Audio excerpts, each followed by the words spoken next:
Is it Thursday already? Yes, it is. It's Mobile Music Thursday here on DJNTV. Hello, I'm Jason Jones again. So tonight we have a great guest lined up, Stuart Ashenbrenner. I want to tell you all about him. Very talented DJ from Oregon, and he's going to be our featured guest talking about what's working and what's not working on the dance floor this week just for you. But first, we have to find out what is hot in the top 10 downloads. What is everybody downloading right now? What's really popular? And just because it's popular, does that mean it's going to work on the dance floor? That is yet to be seen. Coming in at number 10, Luke Bryan with Play It Again. Actually, Luke Bryan has quite a few songs that might be pretty good for that two-stepping crowd that you might have. Number 9 comes in at Turn Down for What? DJ Snake and Little John. A little heavy bass hip-hop, a little slow and intense. 100 beats per minute. Heck, you know what? If it doesn't make a big dance song, maybe it could just replace Staying Alive for that CPR song. Might be more fun. Turn Down for What? Staying Alive, maybe. Then there's Jason Derulo. He wants us to learn a new dance. It's the Wiggle. Whether or not that's really hot on the airwaves or hot on the downloads for very long will yet to be seen if it turns into the next, Cupid Shuffle. Doesn't seem like the Wobble is doing that hot. But maybe I'll be contradicted by one of our guests saying, no, it is crazy here in this area. We'll find out. You can let us know as well. Then there's Nico and Vince, and they're trying to figure out where they are all wrong. Can't imagine this igniting the dance floor, quite frankly.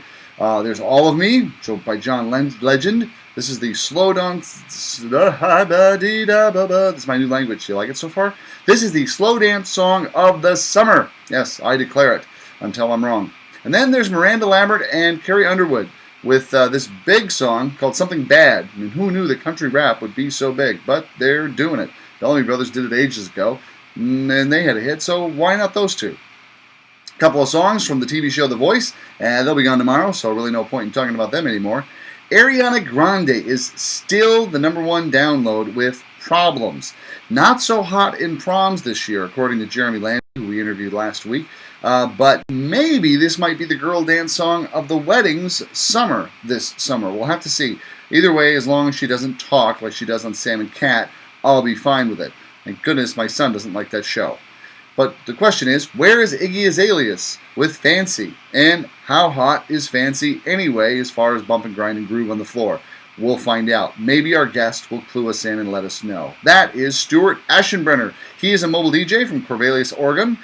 Pardon me to all the residents of Corvallis if I pronounced that wrong again, and works as a single operator under the name Alpine Productions. His focus is on performing weddings. So let's get on with Stuart and find out what's working for him. Well, Stuart, it is fantastic to have you on the show. I appreciate you taking time out of your busy schedule to be able to be here with us and talk about music. Oh, well, thanks for having me. I appreciate it. You bet. So you've been out there, and you've had quite a few shows yet this spring, getting the wedding season kicked off. And what I really want to focus on this particular show is the wedding season and what's working at weddings. I know you do a lot of different types of events, a lot of DJs do, but let's just focus in on like one type to kind of give us an idea of like what music is really working out there and what's not working. So let's start with the newer music. And things that are, say, in the last year, and or a year or two, I would say, because sometimes it takes a while for things to catch on. Like it seemed like Happy came out, and then it wasn't until 6 months that it like exploded all over the place, and everyone's like, "What? Right. We're not going to have Happy? Must have Happy. Happy and Footloose has to be played." Right. So anyway, so what of the new music have you been playing that you've been getting a really good response on that just kind of stands out in your mind as you think back to some of your events? Mm-hmm. Well, the first song I'd say that immediately popped out would be Timber, Pitbull and Kesha. It always seems to, at least with the female population, really get them going. And with all events, it seems like when the females are enjoying it, the males enjoy it more. It's hard to get just they follow in tow, right? They'll dance to Katy Perry all night long if the girls are out there, right? Exactly. So I'd say that song, just like you were mentioning, Katy Perry, Dark Horse, got really popular in the pop genre. But the weddings I've had this year have been in a way geared more towards a country crowd. Oh, so okay. I've been playing quite a bit more country music than I normally would at a wedding this year.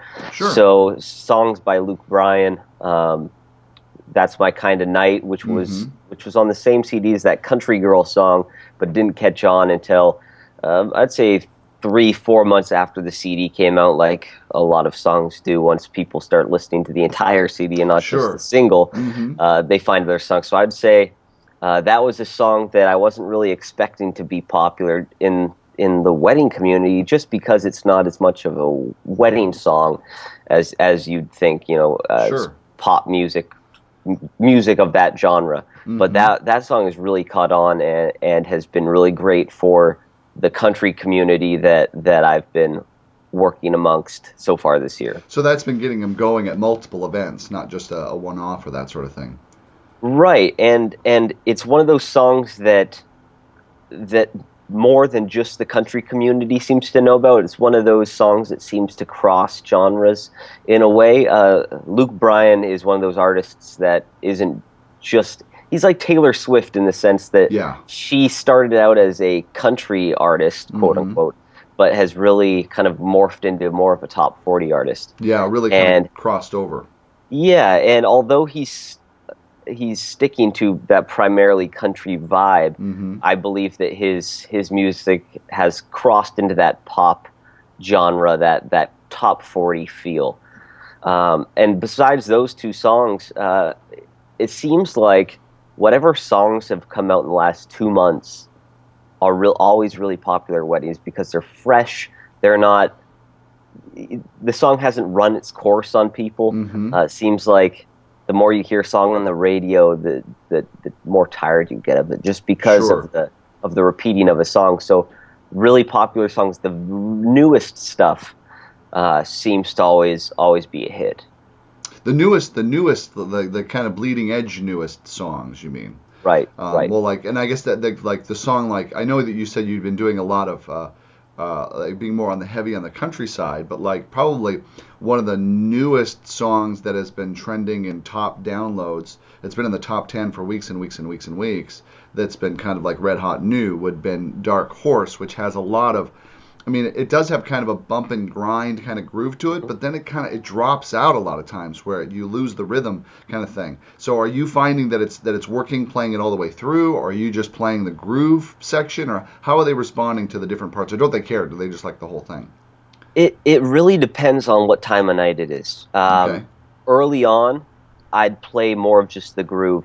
Later, it seems like when people are kind of jumping around, they want to be able to sing those parts. They want to be able to yell those parts to the top of their lungs. Sure. And so I'll usually play a majority of the song from that intro part when the music kind of builds in, Yep. and then bring it out in that little outro section. But for the most part, I'll play the song just because people like singing those parts. Sure. I'm trying to think of another song off the top of my head that's like that, but like one song that I know we're going to touch on this in a second, but I'll bring this up now. Sure. Songs from like the '90s era, "No Scrubs" by TLC always seems to have an amazing reaction at weddings, and it's one of those songs that it's hard to dance to, but people love singing the words because they remember it from when they were, a teenager now. Sure. And so songs like that I find people enjoy just because they can sing along to it. Mm-hmm. I'll have to pull that one out again. I mean, that's the thing I love about this show is that I always hear about songs that are working really well. It's like, oh, well, let me pull that one out of the box and let me try that. And maybe I'm missing the boat on this in terms of, because that's not one. If I saw it on my list, it wouldn't be an immediate go-to for me on that one, especially of TLC's. Even if I was choosing amongst theirs, I wouldn't probably choose that as number one. So that's really interesting. I really want to give that one a try. Sticking with with the newer music, and then we'll transition to some of the older recurrent music from the 2000s, and then the 90s a little bit more. Is so is Happy still working as a good hook song for you, or is that starting to fade? Because that's had a lot of radio burn. I mean, burn everywhere, online radio. Well, the thing I love most about that song is it's great for early on because more and more adults from the ages of anywhere from 40 to 70 have heard that song, and it's not It's not a vulgar song, Yeah. and it's just what the title is. It's a very upbeat, happy song, Mm-hmm. and so it works for all generations because it's upbeat. It's not too much of like a pop sounding song. Mm-hmm. It's just an upbeat, fun song. So I will always play that, just because it's so upbeat and it fits a wedding perfectly. I mean, So what happy. everyone at a wedding is happy. That's Right. one of the things I love about weddings. Everyone is in a great mood. They just want to have a good time, and Right. that song fits into that mold perfectly. Mm-hmm. Oh, it really, really does. What about like Macklemore? I mean, Macklemore has had been like several of his have been like real power hooks. Of course, Thrift Shop, huge power hook. Is Thrift Shop still working? And are you able to use like Can't Hold Us as a hook, or are those kind of fading out for you? Oh, I've had the rare opportunity. I've been able to meet Macklemore. Oh, very Last, cool. I guess it's been just about a year ago, Awesome. and I found that thrift shop more and more I lean away from actually. Really? I prefer Can't Hold Us because of how quick it is. It's a very quick tempoed song, Yeah, the and it's one of energy is those really songs. intense in it. Right. And it's one of those songs that I enjoy playing late at night. Because people start jumping to it. Mm-hmm. It's not a song that you just kind of you stand on the floor and rock Rock to. back and forth, It's right? Yeah. exactly. It's a song that you have to jump to. And a lot of times, with a little liquid encouragement at weddings, Mm-hmm. people will go crazy for that song. And I love playing that song. I'll play Thrift Shop on occasion, but that's a song that I found is one of those songs that, because of how much it was played Mm-hmm. on every top 40 hip hop station, Sure. it kind of about I'd say 4 or 5 months ago, kind of came to a screeching halt for me, just in the sense that I'd heard it so much. But again, at a wedding, if people want to hear it, I'll play it. Mm-hmm. But as far as what if I'm going through a list of songs, picking one, that's not going to be one that I necessarily That's not going to keep be the still top. at the top of the list. Sure. Great. Great to know. How about Talk Dirty? To me, is a really that's been a really big song for quite a while, sort of thing. And it's got a really different groove to it than a lot of songs. Almost kind of a world groove. It sounds almost Arabic. Hmm. The sounds in the song, which really makes it kind of stand out. Have you been throwing that out there and seeing what kind of response you're getting from that? Yeah, and people love that song. That I'd put that up with one of those songs that I play. That would be my one of my must play songs. Mm-hmm. Um, I think because it has that world, that horn Mm-hmm. kind of beat, that sample of the horns that they take, Yeah. it really makes it stand out and noticeable, and people love that song. Um, I had one wedding in which that was on their do not play list, Oh, interesting. just because I think of the whole message of the Oh, the song. references of like yeah, Talk Dirty Yeah, and that sort of thing. but it is a very popular song, and I didn't get through the night without someone requesting it. Sure. But I enjoy that song a lot. It's because it's popular. It's another one of those songs that people love to hear, um, as opposed to like a DJ in a club where you'd play that. Um, Right. y Unedited. right. But it still has the same reaction, in the Mm-hmm. sense that people, they yell when they hear it. When it Mm-hmm. starts and they hear that horn section, everyone's Right. They ah get all and excited, like, yells, oh, I'm gonna love this ride. and that's a great feeling, It really is. as a DJ, being able to create those moments where people, all the ladies throw their hands up and they're yelling and looking at their boyfriends, and they're just like, okay, yay. Yeah, right. Well, and then too, like the timing of when you drop it in is will determine. You may get a scream no matter what, but where you drop it in, coming out of something else, will determine like how big it is or how huge or how big the reaction can be. Placement is also a big factor too. Oh, definitely. Have you And found a good placement for it that seems to give you the strongest reaction? actually, yes, I like saddling it between two older songs, not necessarily Mm-hmm. like 70s or 80s, but songs from the 90s. I found Mm-hmm. it fits just because of the speed of the song. It fits really well in between like Nelly's "Ride with Me" and "Yeah" by Usher. And I found once you get into the later part of the night where you're playing that sort of music, I found it fits really well there because it combines that '90s song that everyone remembers from high school or middle school, whatever it is, and then brings it current and then throws it right back again. I found I love creating those moments where people are jumping between, 15, 10 years ago, and then now, and then back again. Right. Yeah, giving yourself freedom to not just stick to, I'm doing a 3-song set from the 90s. Now I'm doing a 3-song set from the 2000s. But being able to mix it up with like some harmonics and what the sound is and like what the rhythm is and that sort of thing makes a big difference. Just that, well, that sounds like a pretty serious power set with saddling it with "Ride with Me" and "Yeah," because I mean both of those are pretty strong hooks just by themselves to actually come out with as a hook, let alone be in a set all by themselves. So you're probably, I imagine that you're building quite a bit of momentum doing that. Do you start with "Yeah" with the lower tempo and then build up to "Ride with Me," or do you do just the opposite?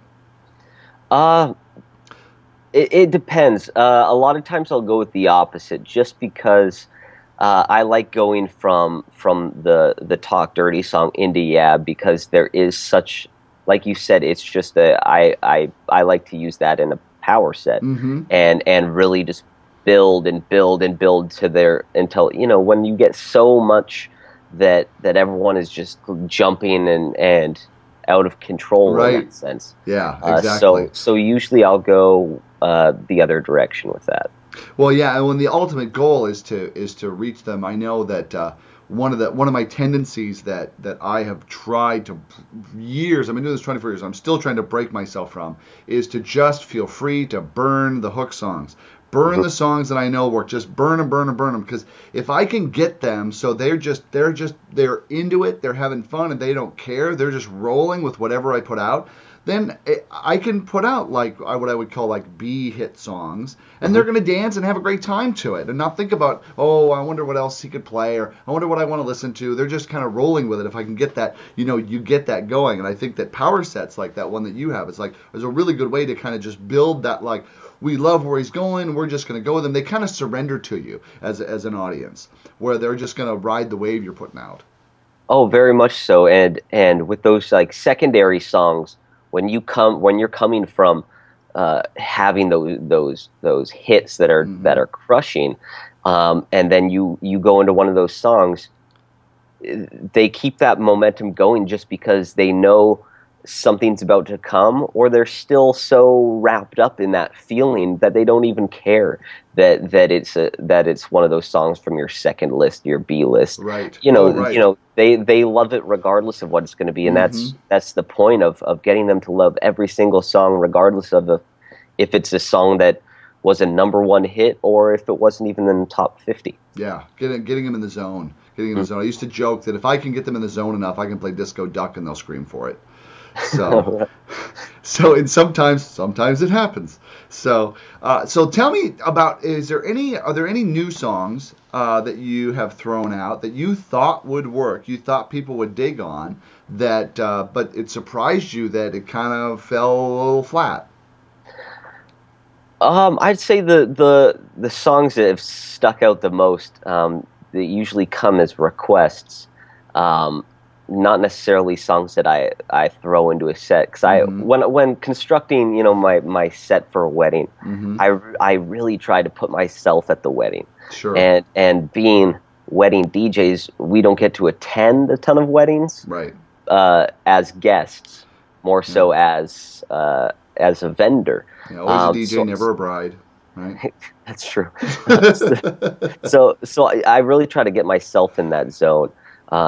And if I can't see myself dancing to it, how am I going to convey that energy to someone else? One song that I thought would not necessarily take off, but would catch on with that wedding community was "Latch" by Disclosure, because it's so different. And I thought, and they started running it on radio, so I thought that song would catch on. I tried it at 2 weddings, and it didn't have the reaction I was expecting it to. You'd get those people who are into the more EDM side of music that love it, but not as much the group that you want out there for every single song. It's not super mainstream. It's kind of more niched. Right. But it seems like it's getting more and more radio play on top 40 stations and stations like that. Kind of in the same way Avicii has done so with some of his songs. How does I ask a lot of, cause Wake Me Up was a pretty substantial hit, and it's pretty aware, and it also didn't just make the top 40 stations, but it also made the adult top 40 stations. So like, your moms and dads have been like listening to Avicii and Wake Me Up, and has the most presence. And I've been surprised that when I play it, it's kind of flat. It's not. It's kind of like, oh, this song. It doesn't really. Even if it's in the middle of a set, it doesn't really seem to sustain like I thought it would. Is that been your experience, or do you avoid it altogether? Not. I'll play it, and it, for the most part, has a decent reaction. Oh, okay. So I haven't had a whole lot of issue with that song. Oh wow, but, good. That's good. Interesting to hear. I mean, the 2 other people I talked to, it hasn't worked that great for for me. I'm not saying you're wrong or anything like that. It's just that it's interesting. Like even in different parts of the country, the things their songs are reacted to differently. Yeah, and I will say it's not necessarily a song that I put in the list of these songs will be played tonight. But it's one of those songs that if you're feeling that the crowd can handle that song, with groups that are usually younger, early 20s who have been a lot more exposed to that type of music, I find that song goes off a lot better just because they've heard more music of that kind. Sure. It invokes a different kind of reaction. So it's one of those songs that if I'll feel out the crowd, and that'll determine whether I'll play that song or not. Sure. Like if you think the vibe in the room that they're gonna dig that. Or that's going to kind of accentuate the vibe. I was thinking about what you were talking about of like playing Happy earlier in the night, and maybe it's a placement issue that I'm having with that song more so than the song itself not hooking. Like by playing it later in the night, thinking that that's going to be the energy, where actually maybe a better fit would be much earlier in the night as the crowd's getting warmed up, might make it more effective.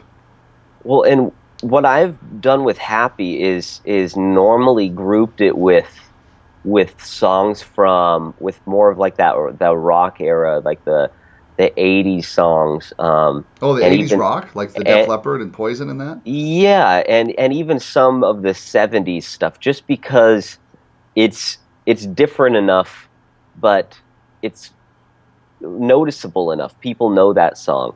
And I usually keep it out of the later sets just because it's more of a song that you want to snap your fingers to.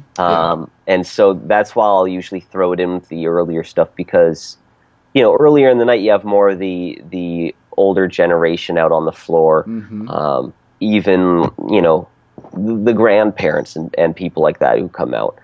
So that's when I'll primarily play that song, just because it's not a song that you jump to, but more of a song that's just enjoyable to listen to. Just to hop around to. Like it's just fun and playful. So speaking of the 70s, what are some go-to songs that you can think of off the top of your head that you always like to go to out of the 70s decade that still gets a good kind of, I would say, a broad response? The first thing that popped right in my mind, Michael Jackson.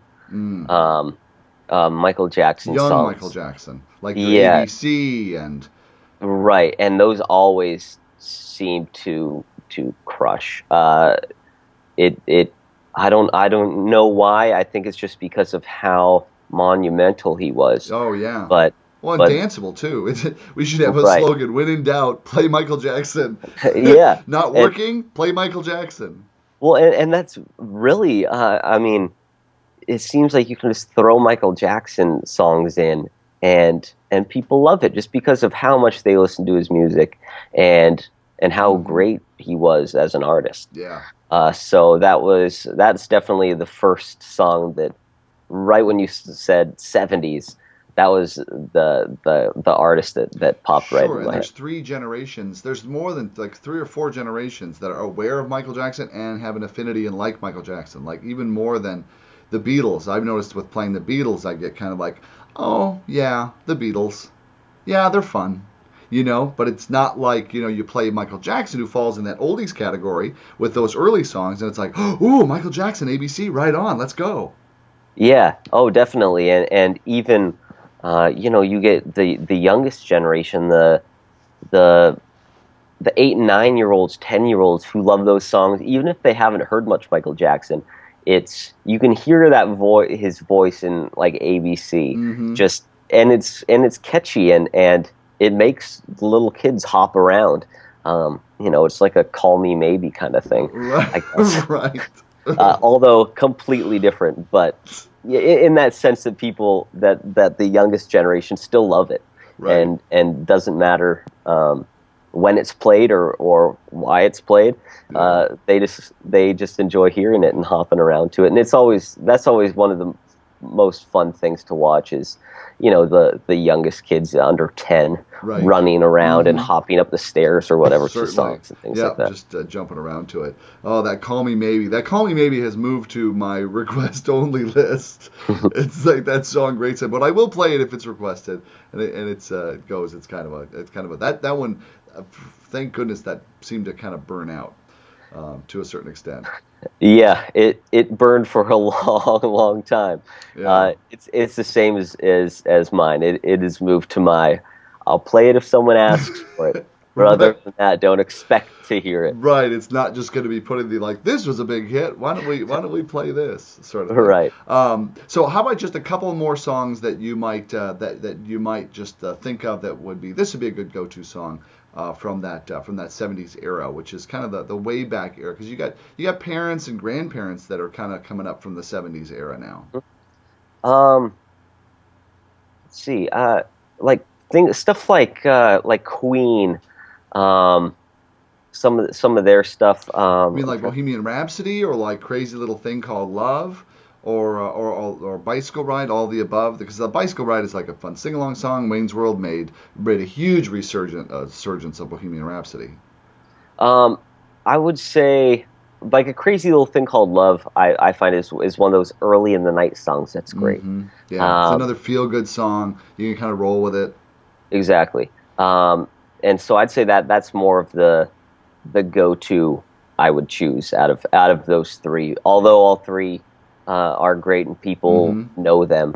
Um, I would say that one. I'm trying to think of another song right off the top of my I head. got a request for Chicago, which and it was a slow song from Chicago, but it's been years since I've gotten a Chicago request. Interesting. I couldn't tell you the last. I don't know if I've ever received a request for Chicago. Um, Anomaly then. yeah, it'll probably come up at my next one. Right, yeah, it will be something. Excuse me, say it's like, where have you been? So that's terrific. So taking a look then, I mentioned at the beginning of the show we are going to talk about and I kind of jumped to the 70s because you got me curious because you brought that up. But again, the kind of the 2000s and the 90s, and what would you say would be if you were going to pick a song from the 90s that you think is like the strongest hook that you can pull out of your playlist from the 90s? What do you think that would be? And I understand I'm putting you on the spot on a lot of these, so feel free to take a moment to think about that if you need to. I would say groups I like the Mbop from Hanson, songs like that, like from those boy bands. Mm-hmm. Uh, And Sync are, and yeah, like even like Bye Bye Bye Bye and Backstreet Boys. all those that like the hooks are so strong because that female generate they know them so Mm, well. They know every word to the songs. sure. And I've always found those songs do great, just because of how strong that is. Yeah, how familiar Um, they are. They remind you of childhood, all that stuff. Yeah, and so I found those boy band groups, those hit songs from those different from Backstreet Boys, even like 98 Degrees. Mm-hmm. Once you start moving a little off kind of the most mainstream grid, are very strong. But as I said, this year I've had a lot of country, so it's been like Garth Brooks Sure. for me so far this year that have been um, great for people to swing dance to. Mm-hmm. Even like the more popular line dances, things like that. Sure. Have you brought Boot Scootin' Boogie back, or have you never stopped playing it in terms of your country crowds with more country affinity? I don't think I've ever stopped playing it. Okay. There's a bar in town that has a Western. They have Western Wednesday, Mm. and I'm their Western Wednesday DJ. And so Okay. songs like Boot Scootin' Boogie, Must My play. Maria, Mm-hmm. yeah, Colleen Baton Rouge, songs like that are just songs that are week after week after week routinely played. Yeah, they're expected, which is nice, to like go, oh, I know I've got like some guaranteed this is going to bring it back or this is going to do whatever. So it gives you a little space to experiment if you want. And how's this song going to go and that sort of thing. So that's Yeah. awesome. Stuart, thank you so much for spending time with us on Mobile Music Thursday. This has been like so insightful, getting an idea of like what you play, what's been working, what surprised you, and what hasn't. As we all roll through and we all do our best, because music is really subjective when you're out there and you're playing your shows and what's going to work. And so every idea is a good new idea to give it a try. So thanks so much for your time. I appreciate it. I really appreciate you having me. Thanks so much. Well, that's it for this week here on Mobile Music Thursday. Be sure to leave your comments below right here on YouTube. Or if you're not on YouTube, come and find us and like DJNTV on Facebook. And we'll keep you updated on all the exciting program we have coming up just for you, the Mobile DJ. So until then, this is Jason Jones saying so long.